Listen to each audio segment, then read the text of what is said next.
प्यारे बच्चों, आज के इस नए वीडियो में आपका स्वागत है। आज मैं आपको बताने जा रहा हूँ कि संज्ञा किसे कहते हैं और उसके कितने भेद हैं। तो आइए सबसे पहले हम संज्ञा की परिभाषा के बारे में जान लेते हैं। किसी व्यक्ति, वस्तु, स्थान, गुण, कर्म, भाव आदि के नाम को संज्ञा कहते हैं। इस संसार में जितने भी व्यक्ति, वस्तु, स्थान या ज्ञात अज्ञात वस्तुएं, स्थान आदि हैं, सबको कोई न कोई नाम दिया गया है। उसी नाम को संज्ञा कहते हैं। तो कहने का तात्पर्य ये है कि संज्ञा अर्थात नाम, नाम अर्थात संज्ञा। अब आप देखेंगे कि आपका नाम रखा गया है, वो नाम जो है वो संज्ञा है। पुस्तक को हम पुस्तक कहते हैं, तो पुस्तक क्या है? संज्ञा है। पंखा संज्ञा है। आप जिस बेंच पर बैठते हैं, डेस्क पर बैठते हैं, वो संज्ञा है। ये मेरे सिर के बाल संज्ञा है। कमीज, पैंट, जूता, चप्पल, अंगूठी, जो कुछ भी है जिसे नाम दिया गया है उसे हम संज्ञा कहते हैं। संज्ञा के भेद, संज्ञा के 5 भेद हैं। इसके बारे में भी आपको जानकारी होगी कि संज्ञा के 5 भेद हैं। सबसे पहले व्यक्तिवाचक संज्ञा, दूसरे स्थान पर है जातिवाचक संज्ञा, तीसरा भाववाचक संज्ञा, चौथा द्रव्यवाचक संज्ञा और पांचवा है समूहवाचक संज्ञा। तो ये संज्ञा के 5 भेद हैं। तो सबसे पहले हम चर्चा करते हैं व्यक्तिवाचक संज्ञा पर।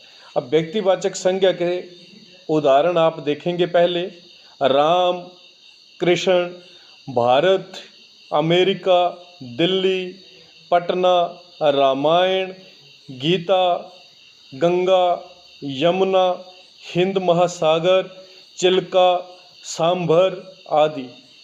ये शब्द जो हैं, जो अभी आपने सुने हैं, किसी एक व्यक्ति, एक देश, एक नगर, एक पुस्तक, एक नदी आदि का नाम बताते हैं। व्यक्तिवाचक संज्ञा में क्या होता है?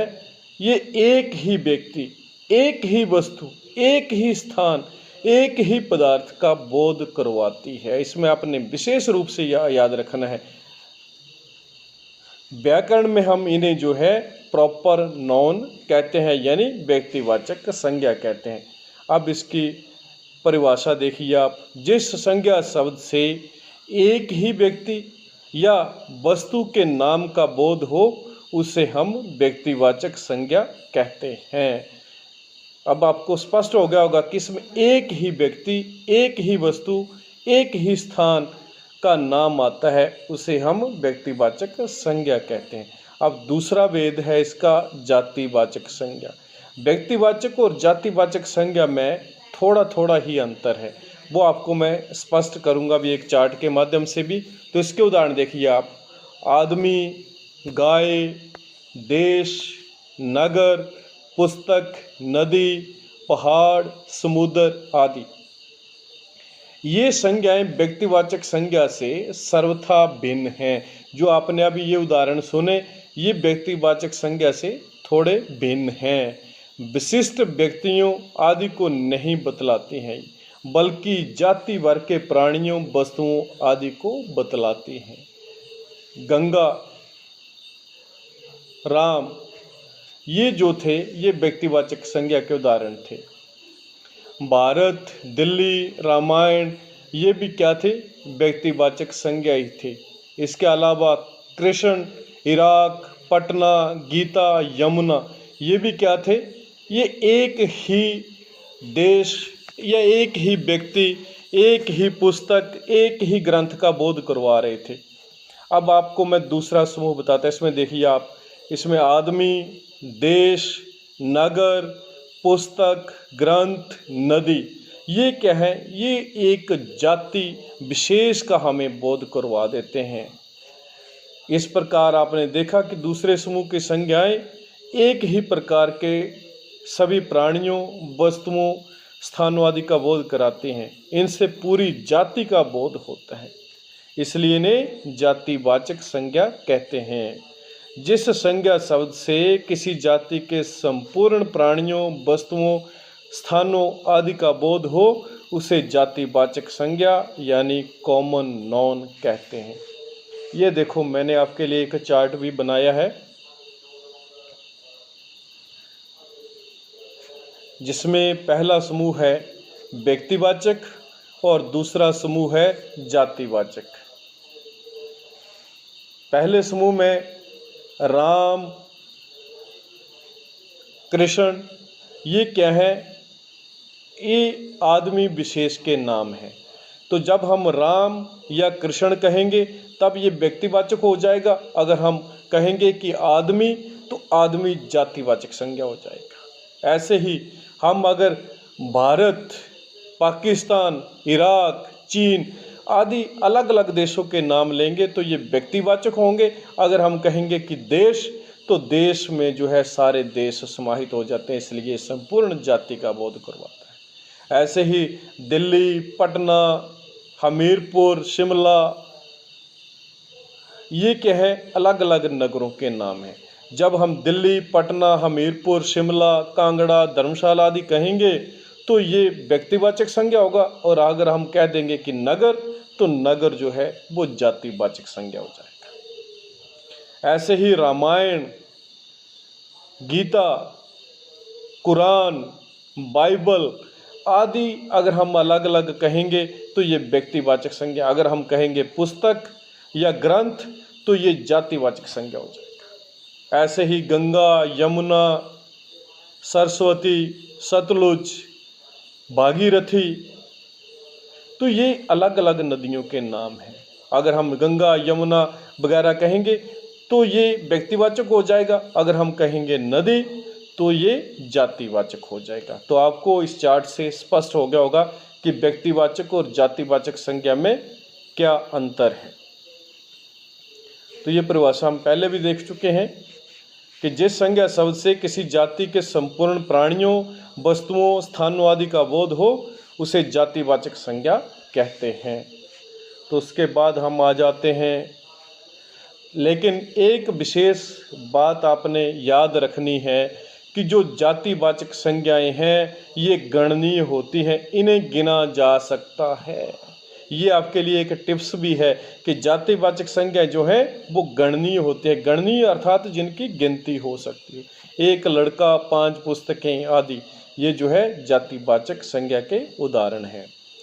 तीसरा भेद, यहाँ पर हम समूहवाचक आपसे चर्चा कर रहे हैं। समूह क्या होता है कि समूह में एक ग्रुप, झुंड, गिरोह आदि का बोध जो करवा दे उसे हम समूहवाचक संज्ञा कहते हैं। जैसे कक्षा, सभा, परिवार, सेना, सिर के बाल, तारे आदि क्या है? ये समूह का बोध करवाते हैं। आप देखेंगे कक्षा, एक कक्षा में एक विद्यार्थी से कक्षा नहीं हो जाती, उसमें अनेक विद्यार्थी होंगे।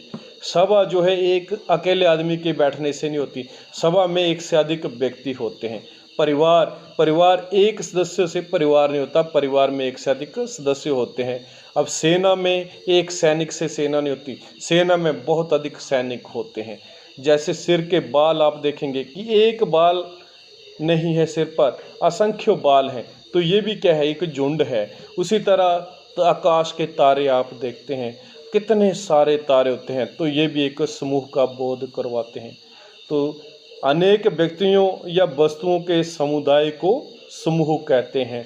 तो इसकी परिभाषा बनती है, जिस संज्ञा शब्द से समूह, गिरोह या झुंड का बोध हो उसे समूहवाचक संज्ञा यानी कलेक्टिव नाउन कहते हैं। हमारा अगला भेद है द्रव्यवाचक संज्ञा। ये चौथा भेद हम बताने जा रहे हैं कि द्रव्यवाचक संज्ञाओं में उसकी जो है गिनती नहीं हो सकती। हाँ, उनका माप तोल हो सकता है। जैसे पानी की गिनती नहीं हो सकती क्योंकि इसे पुस्तक, सेब आदि की तरह अलग अलग करके गिना नहीं जा सकता। इसी प्रकार मिट्टी, अनाज, पीतल आदि धातुओं को भी नहीं गिना जा सकता। फल को गिना जा सकता है, इसीलिए फल जो है वो जातिवाचक संज्ञा है। तो द्रव्यवाचक संज्ञा में क्या होता है कि इसकी गिनती नहीं हो सकती, इसका माप तोल होता है। जैसे अनाज, मिट्टी, अनाज हो गई, मिट्टी हो गई, पीतल हो गया, ठीक है, पानी हो गया, ये सारी जो चीज़ें हैं ये द्रव्यवाचक में आती हैं। इसे हम चाहे लीटर में मापें, किलो में मापें, लेकिन इसका जो है माप तोल होता है। इसकी परिभाषा देखिए, जिस संज्ञा शब्द से ऐसी वस्तु का बोध हो जिसे गिना नहीं जा सकता, नापा या तोला जा सकता है, उसे द्रव्यवाचक संज्ञा यानी मटेरियल नाउन कहते हैं। द्रव्यवाचक संज्ञा भी आपको स्पष्ट होगी कि इसमें क्या क्या चीज़ें जो है आ जाती हैं। और अंतिम भेद है हमारा भाववाचक संज्ञा। तो ये जो संज्ञाएं हैं ये पिछले जो चारों भेद थे उनसे अलग है। इसमें बचपन, जवानी, सुंदरता, मजबूती, सिलाई, कढ़ाई, बुनाई आदि चीज़ें आ जाती हैं। अब इसको देखो, इन्हें ना तो छुआ जा सकता है और ना देखा परखा जा सकता है। ये संज्ञाएं प्राणियों एवं वस्तुओं के गुण, धर्म, दशा, कार्यों और मनोभाव बताती हैं। अब इसके उदाहरण आप देखना कैसे याद रखोगे भाववाचक संज्ञा को। इसके 5 हैं: गुण, धर्म, दशा, कार्यों और मनोभाव। अब गुण में क्या आ जाता है? सुंदरता, मजबूती। धर्म में आ जाएगा वीरता, साहस। दशा में आ जाएगा बचपन, यौवन, वृद्धावस्था, गरीबी आदि।